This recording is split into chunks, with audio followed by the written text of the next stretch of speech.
Okay, class, good morning. Today, we will talk about exact differential equations.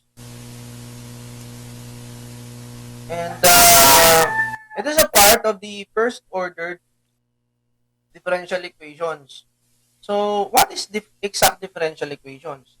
In our previous meetings, we have tackled about the variable separables, the family of curves, the formation of DE. Now, we will apply all the idea that we have learned. And mostly, pagdating ng exact differential equations, kailangan marunong ka na talagang mag-check. Ano ba yung mga check natin dyan? Yung parts ng equation mo, kung saan they are subdivided into two, where M and N are the parts that have the differentials of a certain uh, variable. Now, much for that, we'll go with exact differential equations. Okay? Exact differential equations. Ano ba ibig sabihin ng exact differential equations? From the word itself, exact. Exact.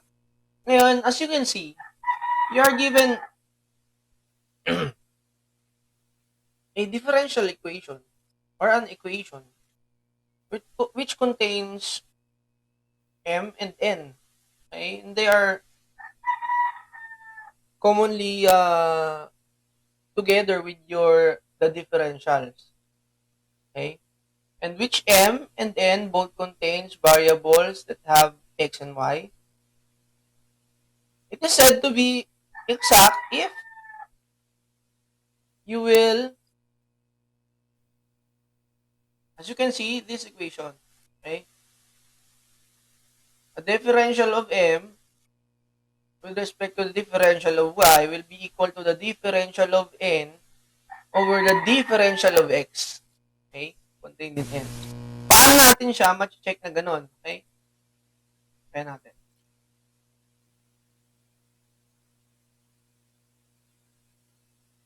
Yan. It is said to be exact if both differentials nga nila on the parts of M and N are exact when you will differentiate them.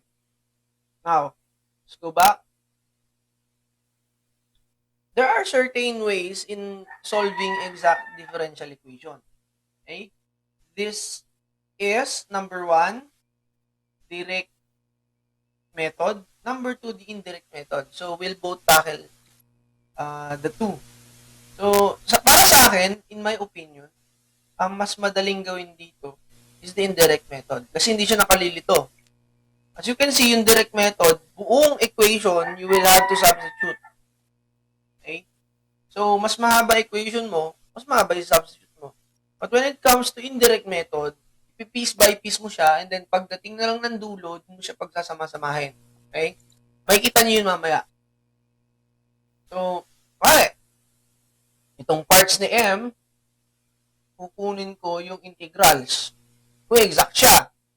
And then, yung parts ni N, taking note nung kanilang sign conventions and the operation that is used. Now, makikita nyo na napakahaba nung gagawin mo kay direct method. Unlike no kay indirect method. Okay? Indirect method nga lang, hindi ka malilito kasi na-isolate mo na all of the parts na meron si M and then all of the parts that N has. Now, meron tayong mga notes dyan. You note that the unknown functions of f of y and g of x are obtained from the comparison of these two possible solutions. Okay? And in integrating the functions of m and n, partial integration is applied. Ano ibig sabihin ng partial integration? Ibig sabihin, kunwari, with respect to x lang, kahit may y yun, ang i-integral mo lang, okay? Ang i-integral mo lang is the y. Okay? Ngayon naman, kapag x doon ang integrate mo, di x lang din. Okay? That is to hold y constant. Gagawin mo silang constant. Parang sa differentiation, yung implicit and implicit, di ba? Implicit differentiation, i-differentiate mo lang yung isa. And then, when integrating relative to x, to hold x constant, okay?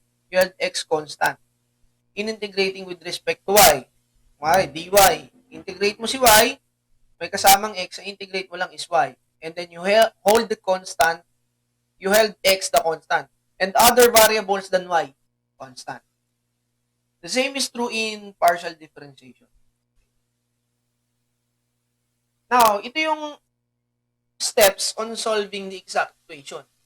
First, you let the functions of m and n, write the equation, then writing the equation, you have to check. Siyempre, ang general rule dyan, you have to check the equation or every equation that is given to you if it is exact. Okay?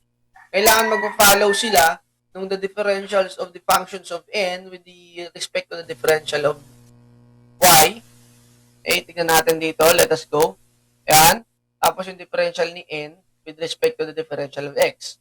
So you have to check first.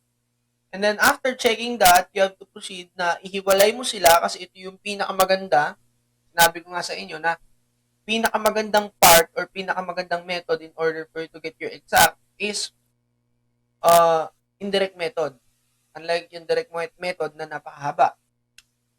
And then, integrate it partially. Yan nga yung sinasabi ko. Okay? X holding y as constant. Ngayon, ganoon naman yung kabila. Likewise. And you differentiate partially in terms of y. Yan. Yan na yung pangalawa. Any of the two, ganun. And then, you equate the result of m and n. Okay? Collect the similar terms para pwede natin siyang i-divide or pwede natin i-take away. And then integrate the result of step 4. Yun naman yun sa M. M and N yung sinasabi dyan eh. Yan yung indirect method. And then substitute the result of step 5 nung dalawa in step 2 to equate to result a constancy para makuha mo yung iyong arbitrary constant. Now, what is the better way to know what is exact differentiation? That is to apply that into calculation. Tignan natin kung ano ba yung mga sinasabi ni Sir. Okay? So, let's go with